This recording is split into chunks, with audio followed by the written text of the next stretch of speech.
Alrighty, we're live. Okay, well, welcome everyone to our daily Native Wellness Power Hour. My name is Jillene Joseph, and I am from the Aani people, or the White Clay people of Fort Belknap, Montana.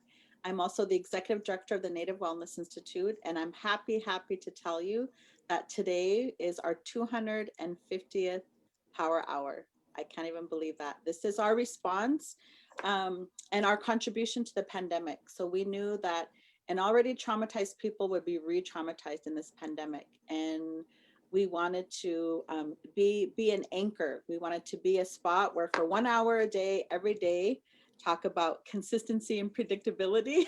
We wanted to be here just to provide information, uplifting messaging, music concerts, all the things that we've been doing. So today I'm super happy to be joined by three of my friends and colleagues who I get the honor and privilege and pleasure to work with, Susie, Marie, and Erin. And if you all three could introduce yourselves. And Susie, do you want to go first? As the old lady, sure. The dignity that comes with that, we hope. Anyway, I am Susie, and I am of mixed Indigenous descent and Celtic. So, from land based peoples with sort of some core values that have given some honor and privilege to the work that I've gotten to do. And that work is generally around education and behavioral health. I see that as a whole. I see it as a whole, as a part of the growth of our spirit. And so I'm really privileged to be here and among, yes, beautiful colleagues with very important shared purpose. So thank you. Awesome. Thank you. Marie? Hello, my name is Murray Knight. I'm from the Confederated Tribes of Warm Springs, and I also have been living in Portland, Oregon for the last 15 years. I'm a natural helper with the Future Generations Collaborative, who's been collaborating with the Native Wellness Institute for the last 8 years. And I'm also self diagnosed with fetal alcohol spectrum disorder, which I had learned over the last 8 years working with Susie and Jolene and learning about FASD myself. Thank you. Awesome. Thanks, Marie. Erin? Hi, my name is Erin Angus. I'm Pamunkey and Scottish, Irish, and German heritage. I'm a I with FASD that I've discovered while participating in the Future Generations Collaborative as a natural helper. And I'm happy to be here today with my friends and colleagues and mentors and learn more about FASD together. Thanks. Awesome. Thank you, Erin. So, Marie has actually been on the Power Hour before. She was we had a poetry session, and she got to come on and read poetry. And Erin's been on before, singing some songs, and we had prayer songs for many nations. And today, on the day of our inauguration, this is Susie's inaugural debut on the Power Hours. Oh dear. So, we just want to take a moment to celebrate as well the historic day, right? Our first woman and brown and black woman as the vice president of our country, and just the awesome inauguration that happened earlier, and all of the voices and the representation. It was really something else. So we're excited to turn this page and to really embrace healing. So we want to welcome you if you're just joining. Today, we're talking about neurotrauma on our brains, and in particular, fetal alcohol spectrum disorder. And the Native Wellness Institute, we are involved in a local project here in Multnomah County called the Future Generations Collaborative, or we call it the FGC for short. And kind of like the vision and the mission of our work is to reduce substance affected pregnancies in the local Native community, as well as provide services to community members who are living on the spectrum. And so we do that in many different ways. In the work that we do, we provide community education and technical assistance. We provide community engagement, where we provide opportunities for healing and growth and learning. Um, and we have community members that are called natural helpers, as Marie and Aaron just introduced themselves as, that help us to do this work. And so, you know, on the power hours, the 249 other power hours that we've done, you know, we've talked about trauma, we've talked about healing, we've talked about all kinds of things that impact our communities. And this one in particular is focused on FASD. And this is a part of our healing journeys. And as we learn how to better serve our people, like, we have to learn about FASD. So I'm super happy to have you all here. So we're going to kind of start with the basics and really look at what is FASD. So Susie, do you want to start off on that question first? Sure. And you know, what I really appreciate is that you, well, two things, lots of things I appreciate about you, Jolene, but for today, two particular things. And one is that you identified that we're talking about neurotrauma. So we talk about environmental trauma, and to talk really about trauma, we need to understand that there's both what happens because of how our brains work, and then what happens to us because of what our life has carried or experienced. The other thing that I love that you always lead with, Jolene, is that the answer to trauma is healing. And so this is just a really blessed opportunity for us to give kind of a really short overview of what is an FASD, and then move through between today and the next time about, okay, what can we do about it? Because as actually the young Black poet said today, she said, you know, let's not just see it, but be it. And I think as people in service, that's a very powerful line to carry inside us. Is not just what do we see, but let's be that thing that will be the healing. So for me to understand what is an FASD, we have to understand where it came from. Why is it among us? What is it really? Where did it come from? Why is it among our people? And I think, you know, many of you have had many of these sessions of Power Hour and other opportunities to learn about historic trauma. But the short story of that trauma is that's where FASD came from for us. It is because of the traumas that our people's, you know, experienced, and particularly boarding school. And what do we do with trauma? We medicate it. And once we started medicating with alcohol, then that's where FASD came from. At the same time, I think central to understanding where it came from is understanding the gift. I always, my sort of metaphor or visual is we have a basket.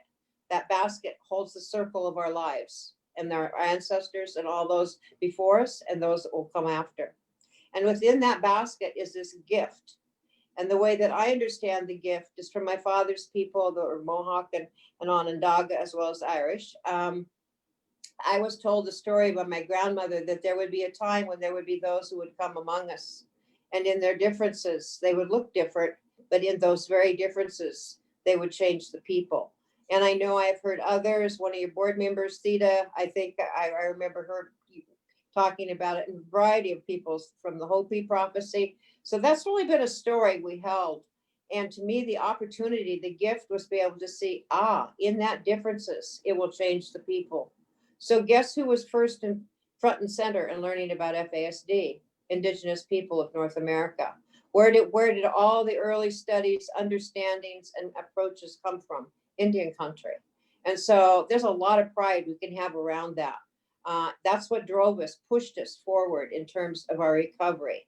And so there's so much about FASD that I just want people to hold in that basket as a gift. And then in that gift is that opportunity, because as we look at FASD and what it is, let's always be strength-based. Let's look at the abundance. Who are people with an FASD? It's never about being smart or stupid. It's about, if I have an FASD, I think differently, because there is a part of my brain, quite frankly, that didn't develop. But when that part, that was my analytical, that cognitive thinking that we relate to academics. But what do we become if we have an FASD? Better observers, therefore better musicians, better artists. And so I want you to hold those things in your basket as we look and talk about this. Because yes, we must look at the challenges, and we must realize that within our peoples, there again, we have so many beautiful native tools that are healing, just like Jolene talked about in terms of what the FGC is.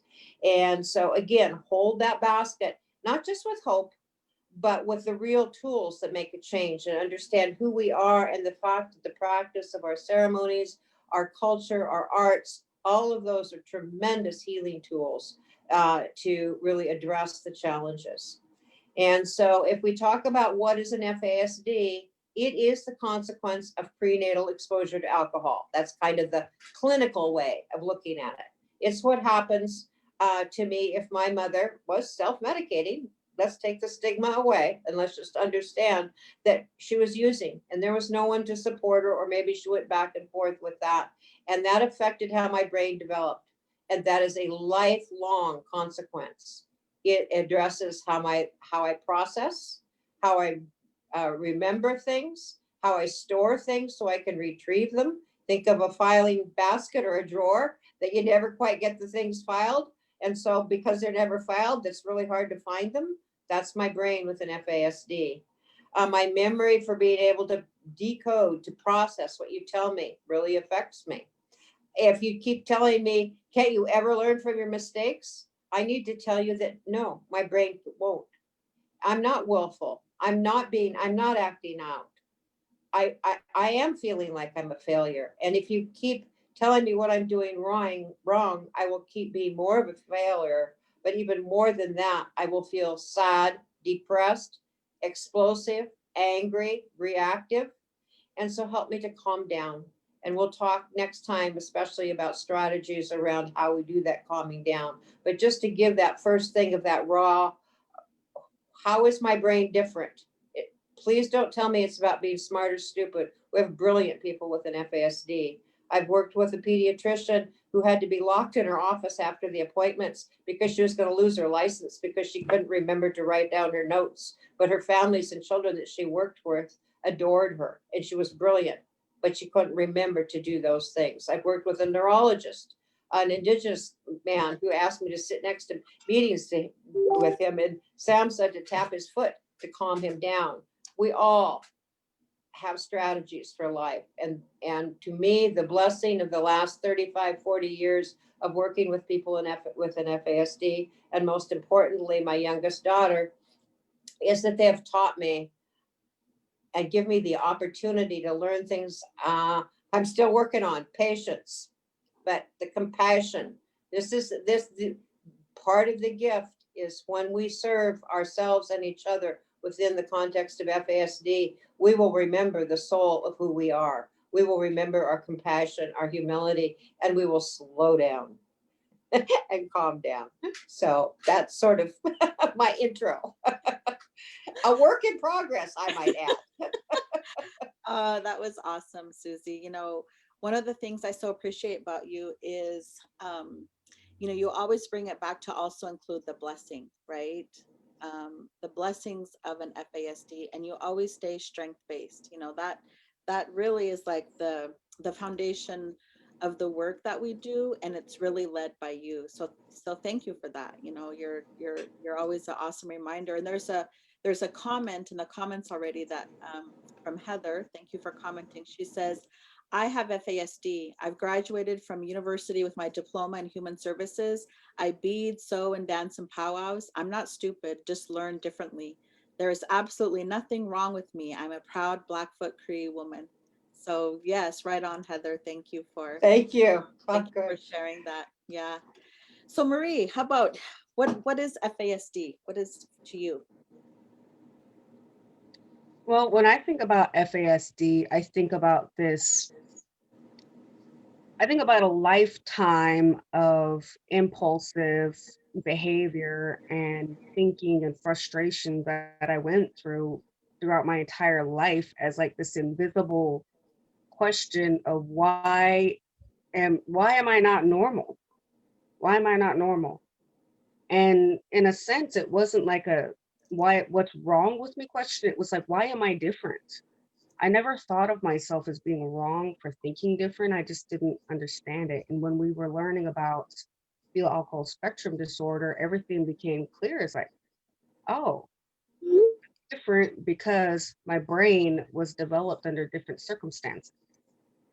And that's really the best way that I concluded it for myself. And I don't even really blame my parents for possibly my father being intoxicated while I was conceived or my mother drinking throughout the pregnancy. I don't blame them because at the time they were having kids, people didn't know what the effects of alcohol were. I mean, a lot of people are still in denial about what the effects are because I still hear arguments about red wine or, certain types of alcohol being good for the brain.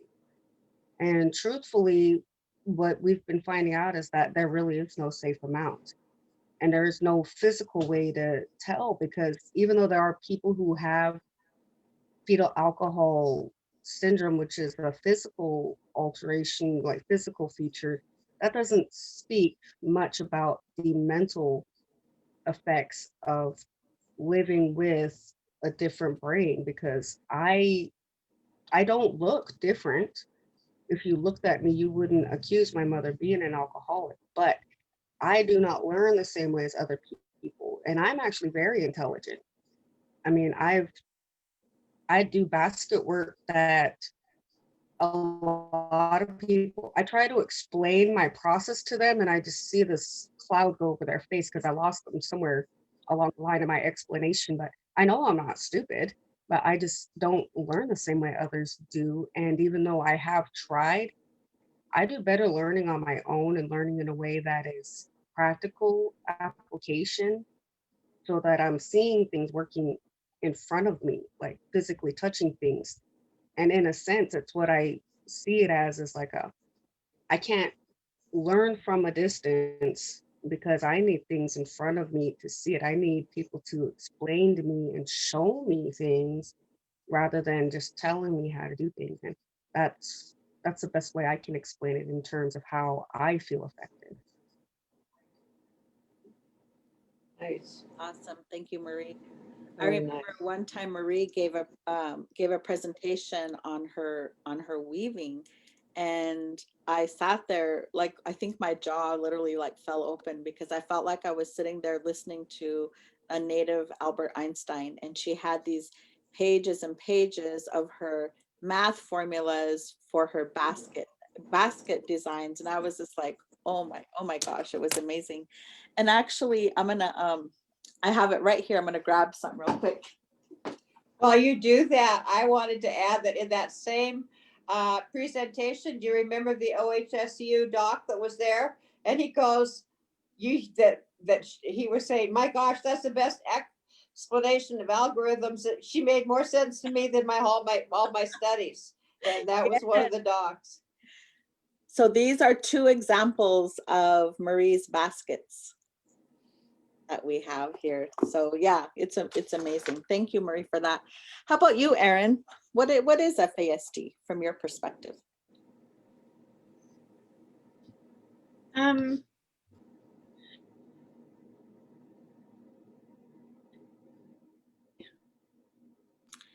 Erin, you're kind of my whole life. you were kind of freezing there. Okay. We can hear you now, though. Go ahead. FASD has been challenging,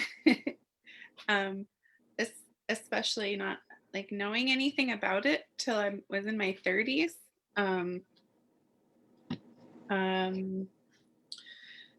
Like it affects my daily life and so many ways like that are I'm still discovering, like the more I learn about it. I have, there's processing issues with how I receive and process and retain and recall information. A really high need for like organization, but the ability to invent those those systems and like I can carry things out. I feel like I need a lot of help, a lot of assistance in figuring things out. Some of the strengths, though, have been like, I'm all over the place. I'm trying to think, trying to focus. I think as a child, I spent a lot of time in silence and a lot of time outdoors, and had a lot of challenges with communicating, and trusting. And as an adult, and a parent, it's challenging. But I also see the gifts and the rewards. And a lot of that comes down to compassion for others and patience with others. And I really feel like I connect with children a lot. And I think some of that is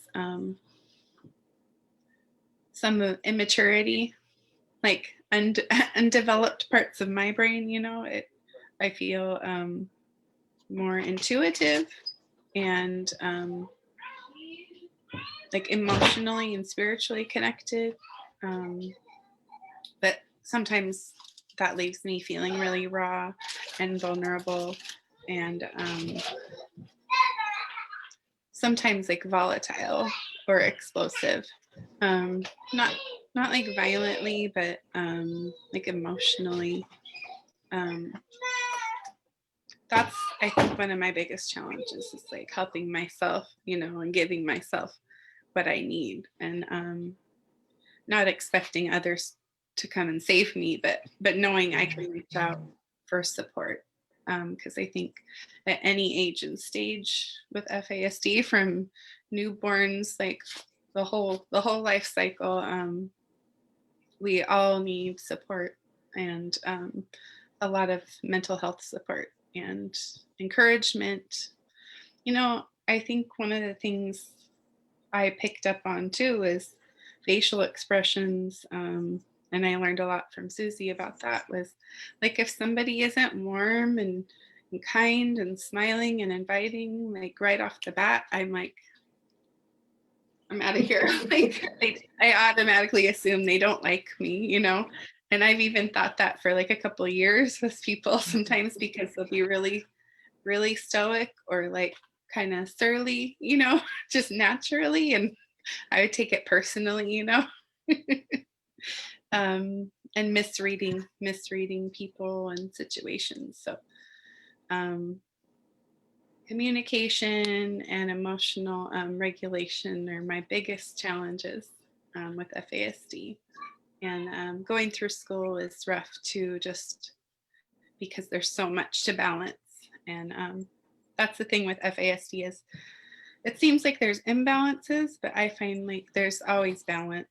So if you're lacking in one thing, you're excelling in something else.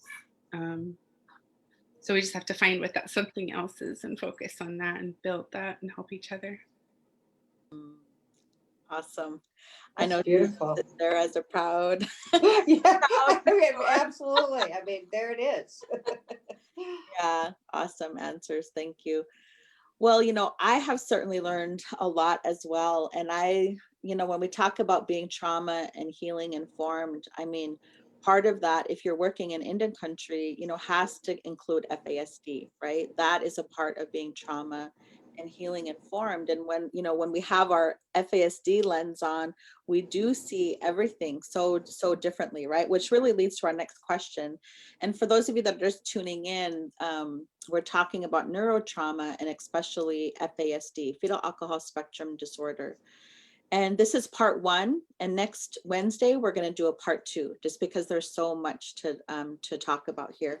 But our next question, and we can start with you, Susie, but why is it important to learn about FASD?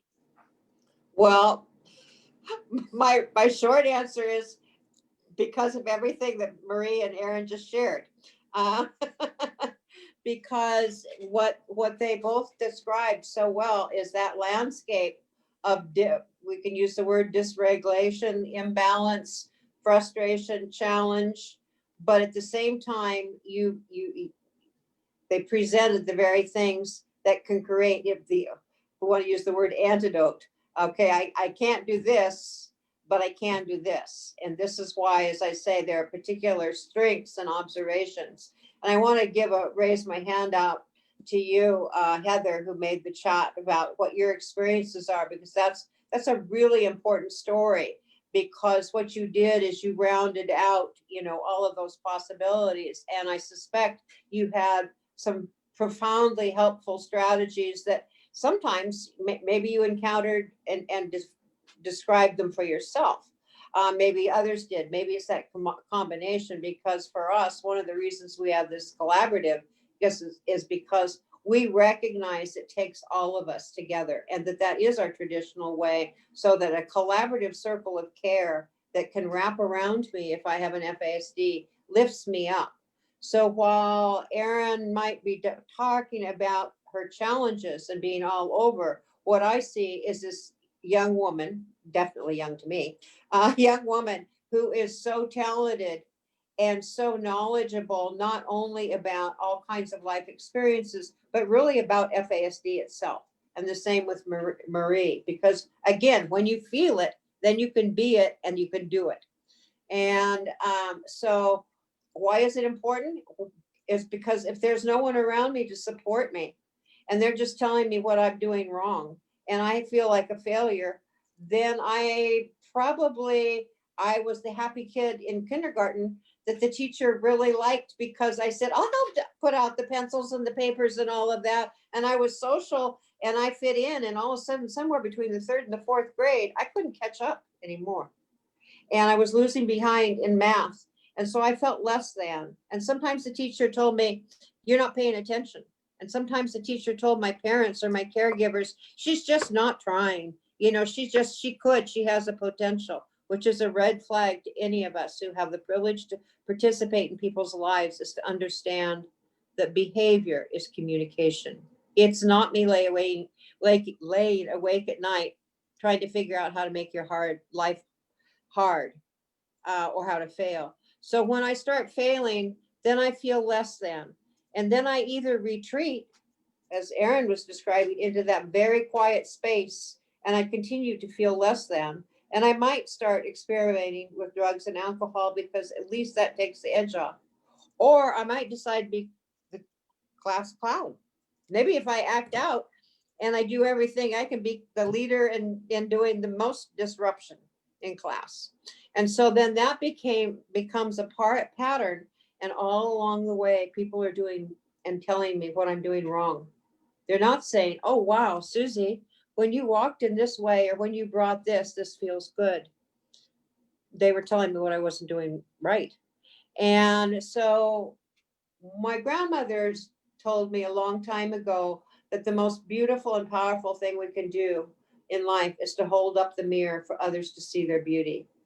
And I think that's true for all of us. But for the folks that we have the privilege of participating in their lives around FASD, that's really important. So that's why we need to know what's going on with them. And then we need to know further, because who do we become? If no one's helping me, no one's telling me what I'm doing right, I fall further and further behind. And because I echo whatever I'm around, if I'm in the good environment, I'll be a good person. If I'm in a negative or destructive or violent, I'm going to echo that. So we have this concept of echolalic behavior. And if I have an FASD, guess what does that do? That puts me right there to get involved in justice. Who are the people in ballot measure 11 that have been caught up as, accessories, And then what happens when you send me away to prison? So justice and reform, educational reform. We want to know these things, because what happens to me? I get evicted because I can't get along in these housing situations, because I'm in an environment where everybody else is using, and it's too loud, and it's making me feel crazy, because there's all this sensory stuff that's making me feel overwhelmed. And so if you could understand about me, then you'll help me have that calm. If I'm a baby, you can start this at the beginning by putting me in a traditional hammock, putting me in a cradle board. All these things will calm me down, and my brain will learn. It's not going to change, but it will learn other things. Our brain is an incredible gift from Creator that is malleable. People call it plastic. We can work with it. We can change it. And so to me, those are the core reasons why we want people to know about it because we want success. Because when we think of each other and create success for each other, we create success and safety for ourselves and our families. And so it is that circle. And that's why we want to know. Awesome. Thank you, Susie. I'm so glad that this is being recorded so we can go back. Marie, how about you? Why is it important to learn about FASD?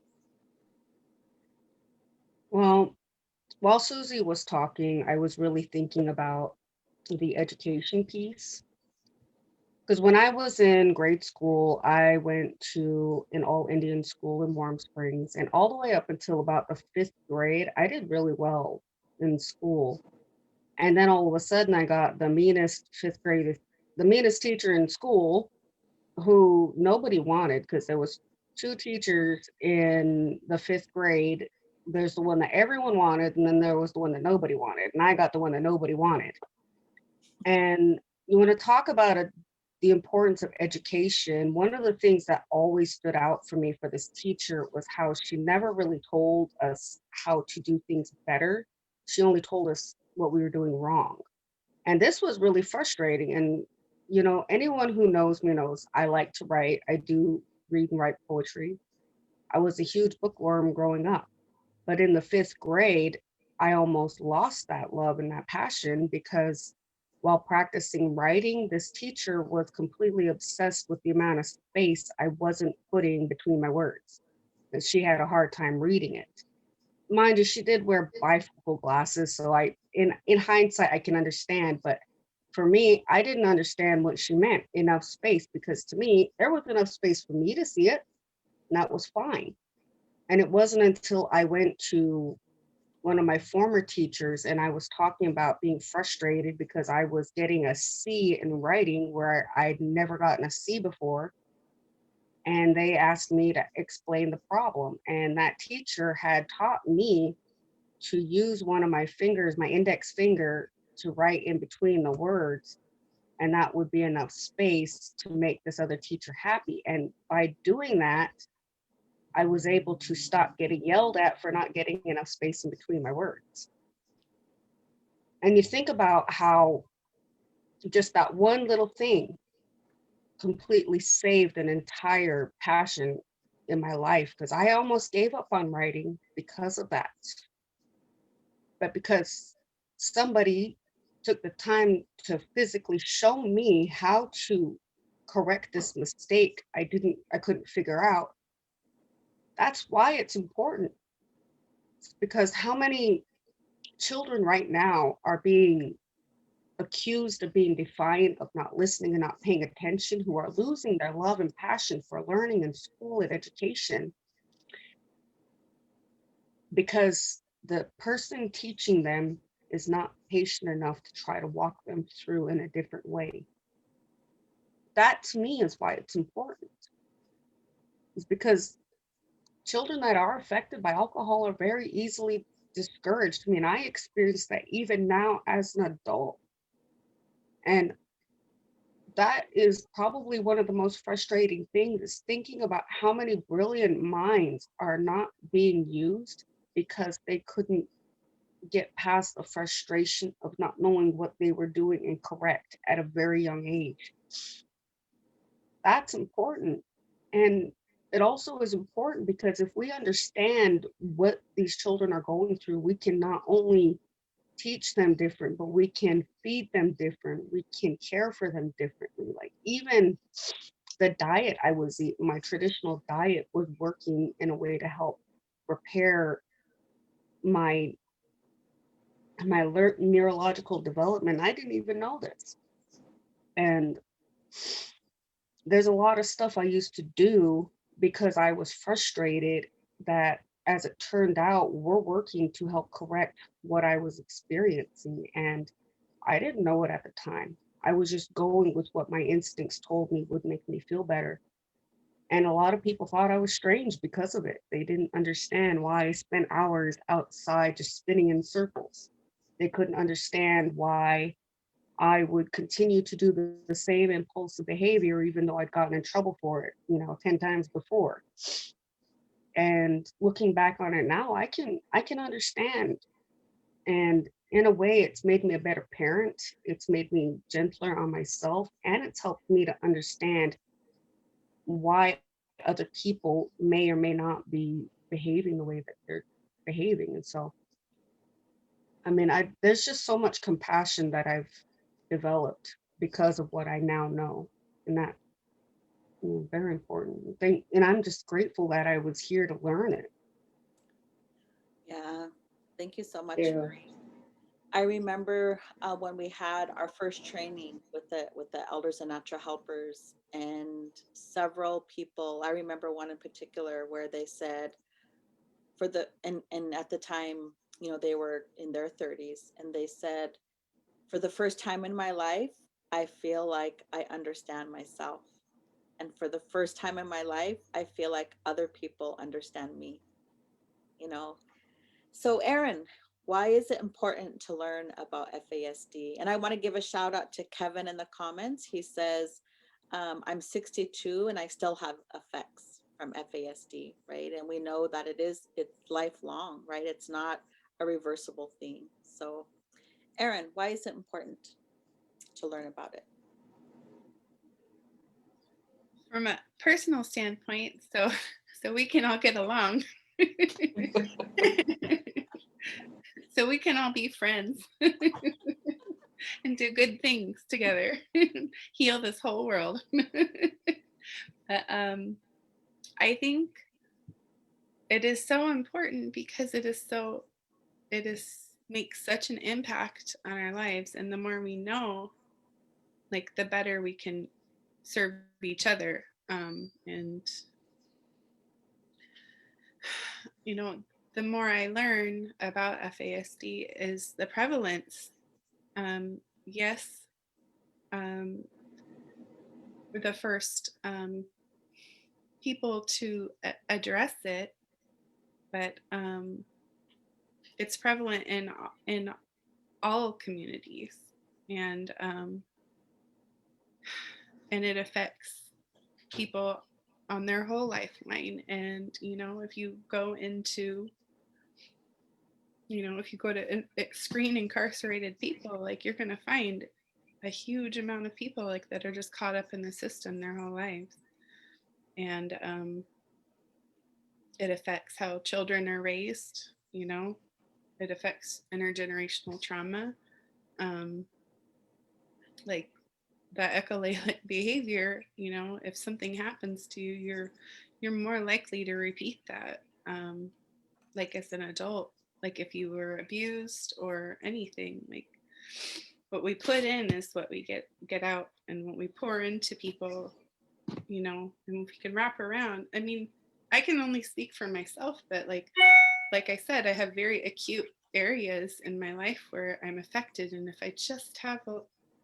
people just know how to treat me in that moment, that people I love, like, I can stop the damage I'm doing. I can stop self-destructing because they know what to do.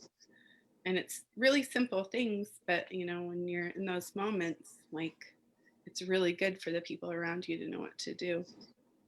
It's hard to advocate for ourselves in healthcare systems, especially when you live in a place where they don't even screen for that.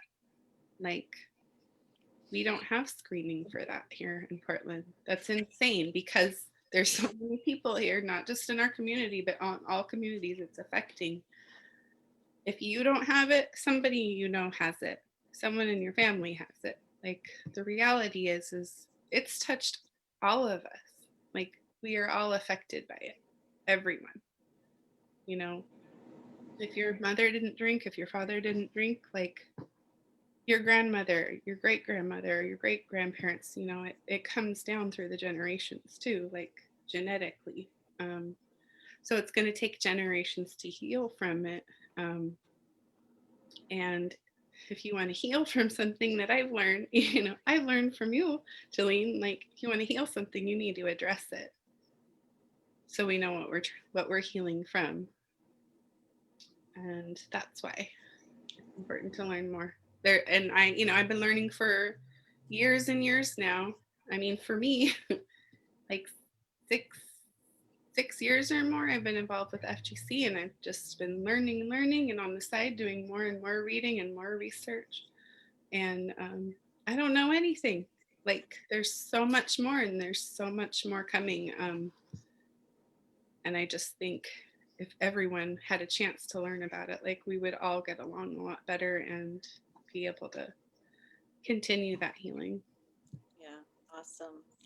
Thank you so much, Erin and Marie, for sharing your stories. That's just beautiful. One of the things that I have learned, I remember one of the first trainings that Susie did, and she brought in these like sheer pieces of material, and she had us put them over our heads, put them over our faces, and then we had to like write something, right? And so what she was trying to do is to help us put ourselves in the shoes of someone that has an FASD, right? Where things might be fuzzy and not clear and hard to understand and hard to do. And that was so impactful. And so I tried to put myself in the shoes of people living with this. And when I have my, FASD lens on, my trauma lens, like literally, Susan and I have all kinds of conversations about, like, you see it everywhere, right? Like, you see it everywhere. And so there's a question as well, is like, is it only from the mother drinking, or what about when the father drinks? And so maybe Susie, you can The share. power, yeah, that's a really important question. And it also fits with, because I'd like to build on something that Erin and Marie both said, but that you were saying, Erin, in terms of, well, this I've been learning for 6 years, and I still don't know anything. I would have to say I've been blessed with being on this journey now, as I say, for 35, 40 years, and I still don't know anything. And in part, it's really important, because that might seem like we've known about it for 40 years now, but we're still maybe not infants anymore. I used to say that we're in the infancy of learning, but we're maybe toddlers. And it's really important to remember this is what we think we know at this point.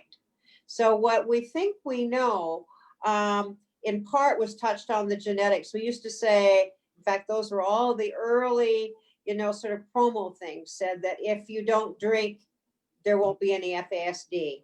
And I don't know how we were able to be so ignorant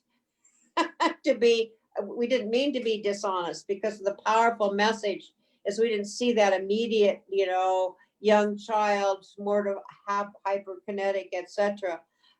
But of course, it has a genetic impact, as Erin says. And there are many, many pieces of research and studies looking at what does it, look like. There's one I've been involved with in terms of, okay, if it migrates through the generations, through the DNA, what are those impacts? And they are way less, so that's the good news.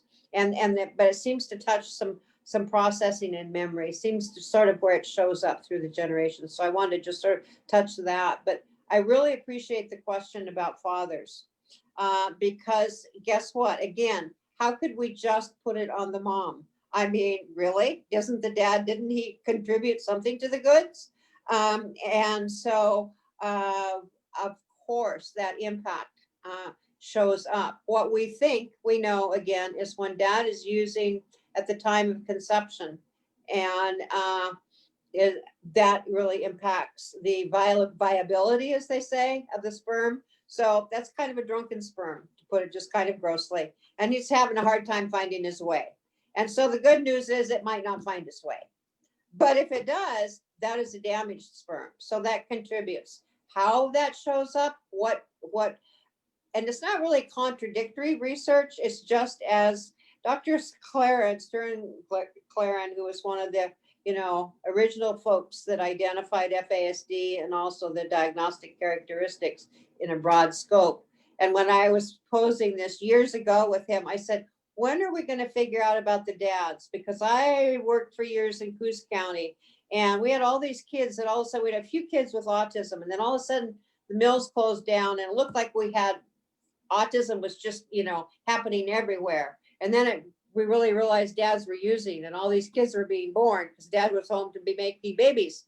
And those babies had these impacts that we really weren't understanding. And then lo and behold, we understood about FASD. And I said, so, and I've run into other people, especially in logging communities, where all of a sudden, you know, employment and self-medication kind of went hand in hand across all kinds of ethnicities, by the way.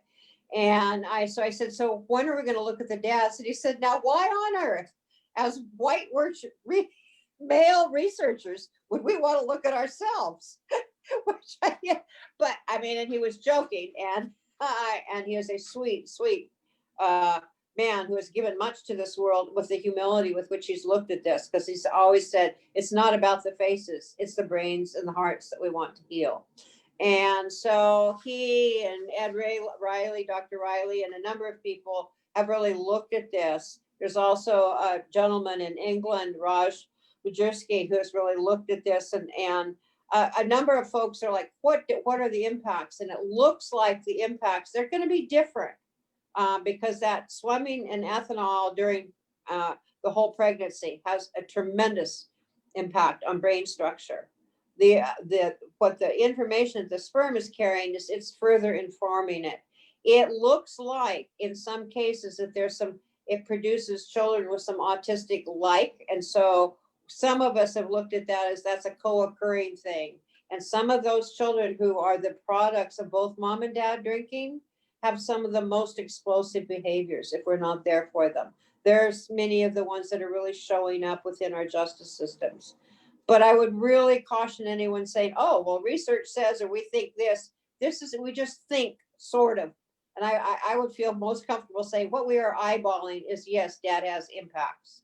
And that's been being studied fairly, not really rigorously over the last 10 years, but more and more, and understanding that sometimes, you know, we see children come into clinics or into educational settings, and there'll be those who go, oh, wow, that child, it looks like they have an FASD or acts like they have an FASD. And mom is saying, absolutely, I did not. And mom's mom is saying that, but we know that dad was really using. And so more and more that has also made us realize, okay, these impacts are real and they are very similar. And really another thing that Marie touched on that I think is so important to look at is we used to look a lot, way too much, as I was saying about Dr. Claren, about the faces and what's the morphology and what's the space between the eyes and all of this. And that's the facial features.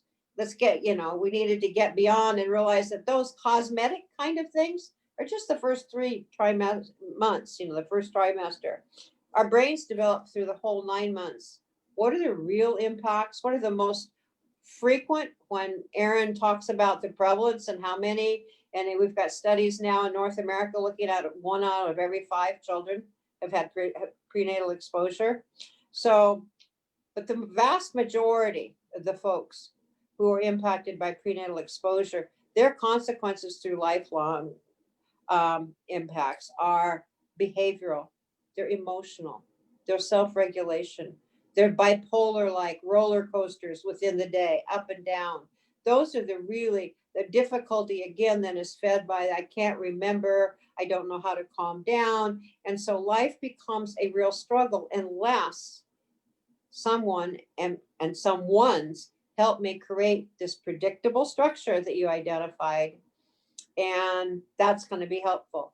And so whether I have been impacted by my mom's use or my dad's use preconceptually or both, the major effects are going to be around my ability to take in information, store it, retrieve it, process it in a really, you know, it has to be concrete. Please don't give me a bunch of airy fairy abstract stuff. And help me to structure my life, and I can be successful and I can find things. I mean, in my family, I have 3 daughters. I'm blessed with 3 wonderful daughters.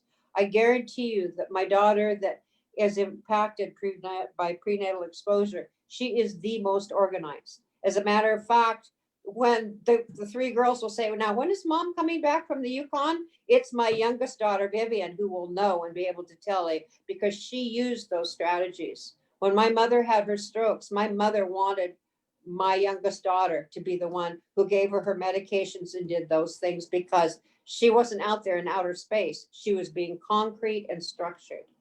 And so I know I've taken the answer much farther, but these are sort of the concrete things maybe to hold on to and explore further, and then kind of look at in more of like that self-identification that I would love, if we have time, for Marie and Aaron to talk about.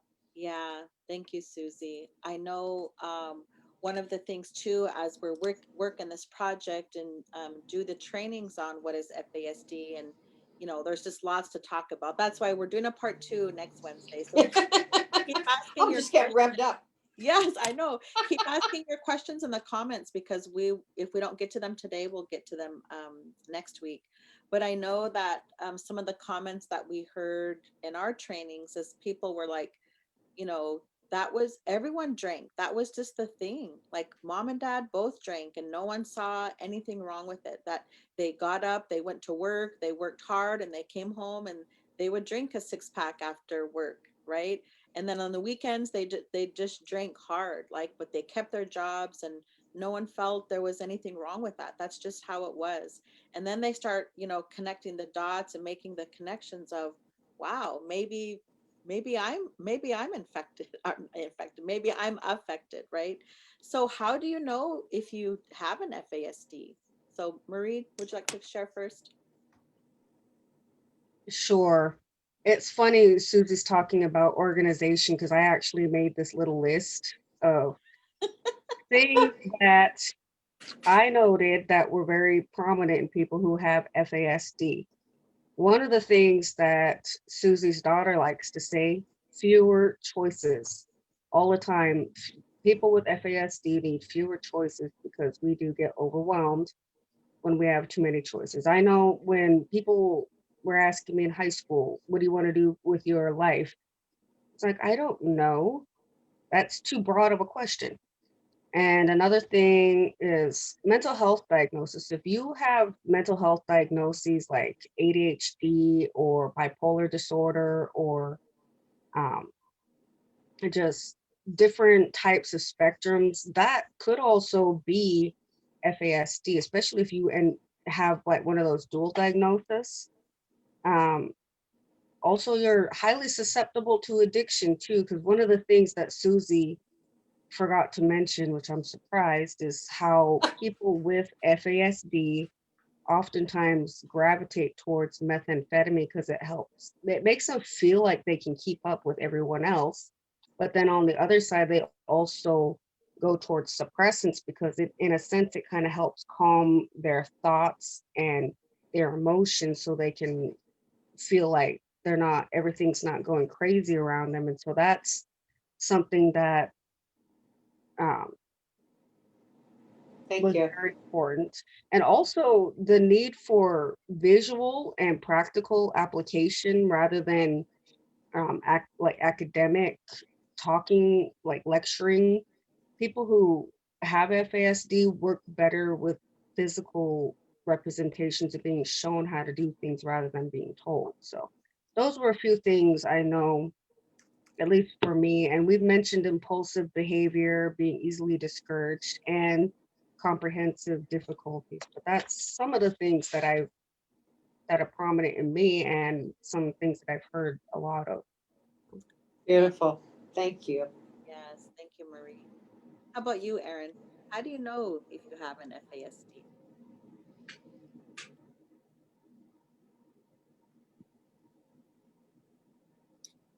Not sure how to answer that.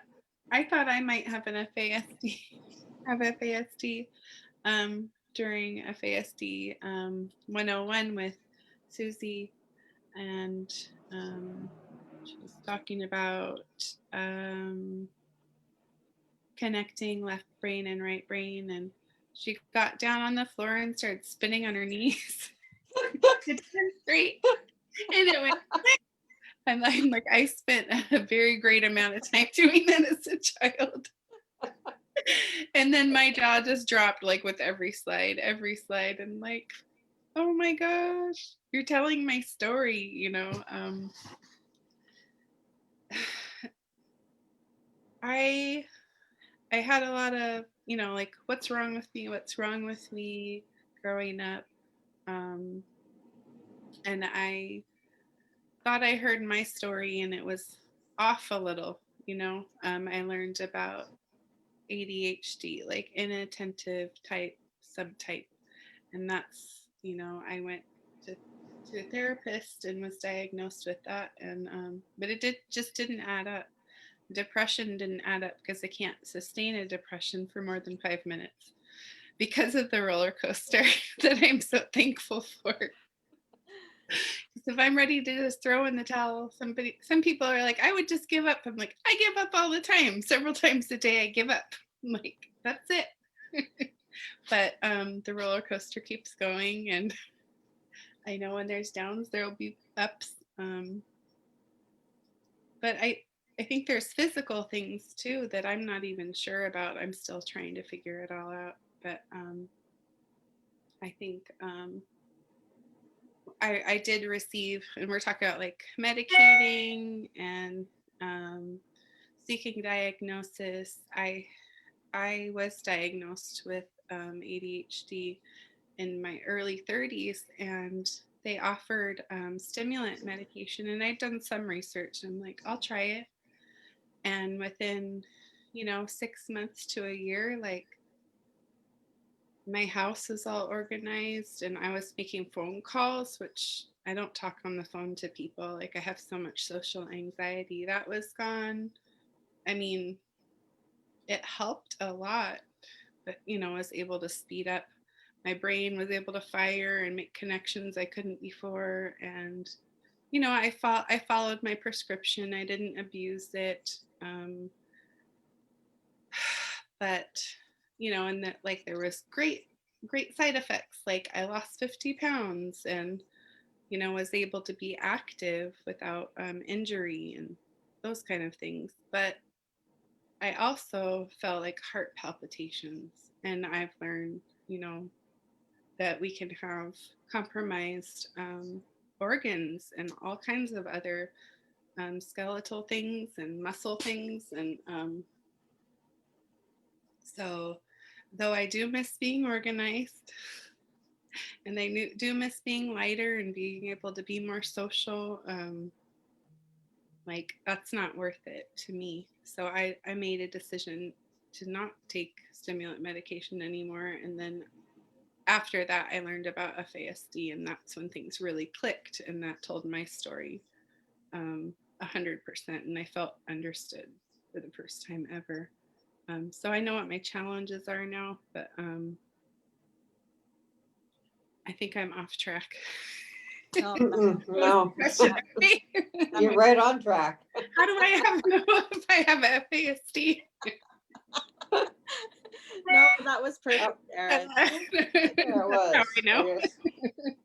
That was perfect. So we're just encouraging people to drop your questions in the chat if you have questions. We are going to continue this conversation next week. It's already an hour. Like, I feel like we just started now. The hour is already up. It's 1 o'clock.